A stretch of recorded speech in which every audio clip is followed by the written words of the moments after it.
Hey, what's going on? You know who it is. You know what it is. All right, you guys. Julio Cesar Chavez Jr. says he's been offered between $1 to $3 million to take a fight with Jake Paul. $1 million, for the fight itself, and then the extra $2 to basically let Jake Paul knock him out.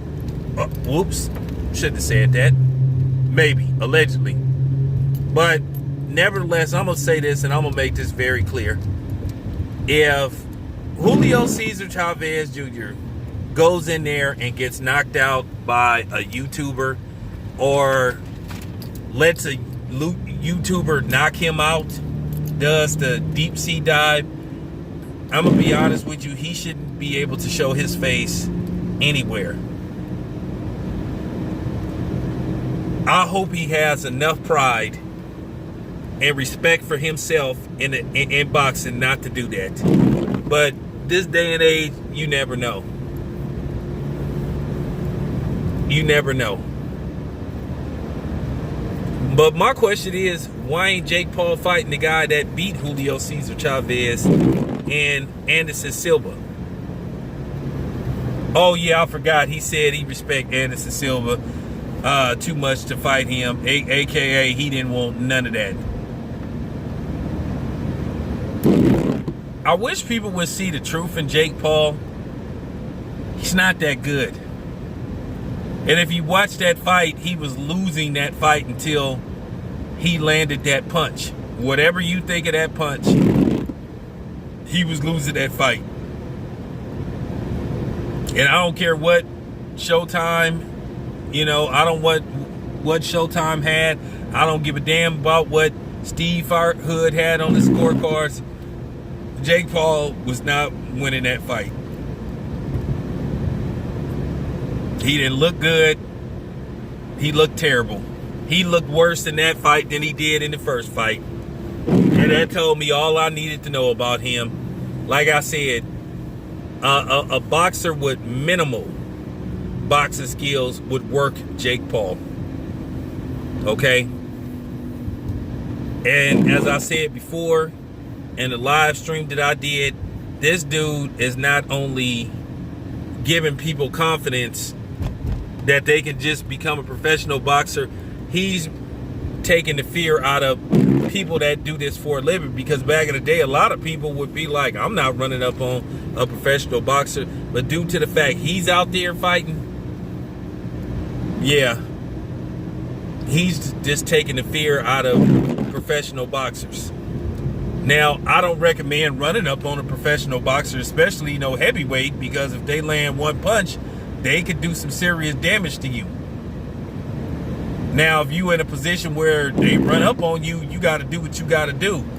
But yeah, Jake Paul, as I said before, nobody really believes in him except his fans.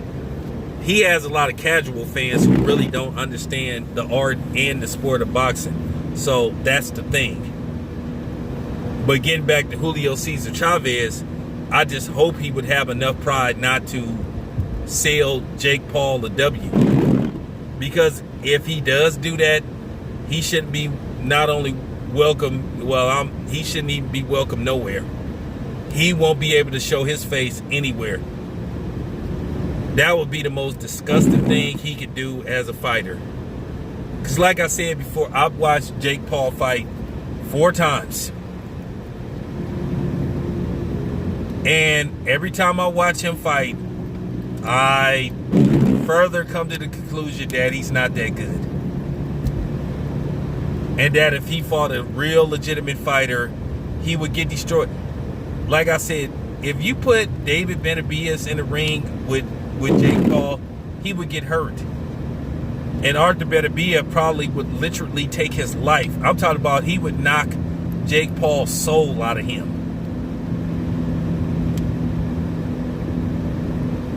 Okay? I'm going to be honest with you. Arthur Beterbiev could beat Jake Paul and Logan on the same night.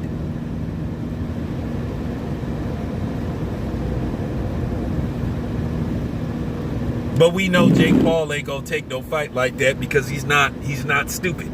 He know what would happen he know what would happen to him.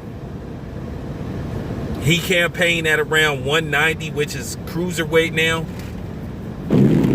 What if that would be so funny if Usyk said, "I'll go down to 190 to fight Jake Paul"? I promise you, he wouldn't even respond to that,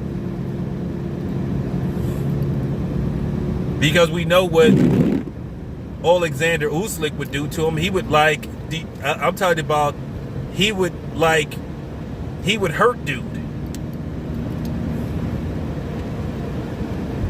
So we know what it is. But they just trying to find because the question is still remaining. When are you going to fight an actual boxer? Now, Julio Cesar Chavez Jr. has a name. He has his father's name. And what better way to try to further legitimize a possible potential fight with Canelo by fighting him and, knocking him out. And then his fans will say, yeah, he can take Canelo. No, he can't. No, he can't. But his casual fans will believe it. You have to understand what's going on and how this works. They'll believe it.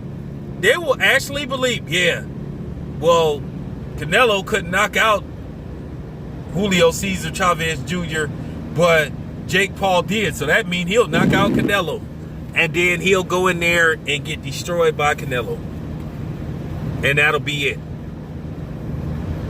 He'll probably never fight again after Canelo, because that's what he's doing. He's looking for that one big payday, that one big money grab. I don't think Floyd is gonna do it. I don't think Floyd would do it. I hope Floyd wouldn't do it, because it's a question of how many tickets and how many pay-per-views Floyd really sold versus Logan.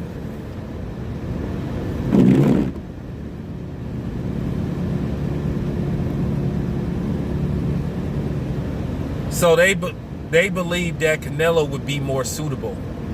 And then Canelo is younger. He's established.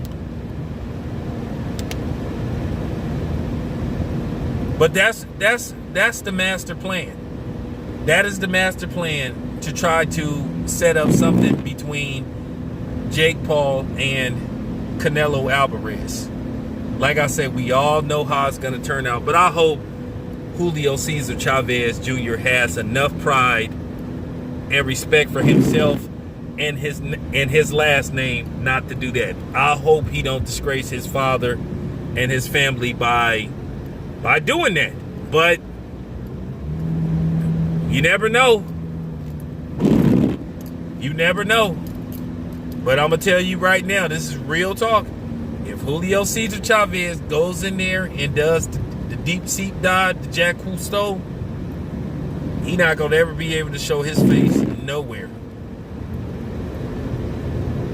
Nowhere. Not in the States, not in Mexico. He won't be able to show his face nowhere. And that's just real talk. But anyway, it's your boy Tail Biz. I'm out.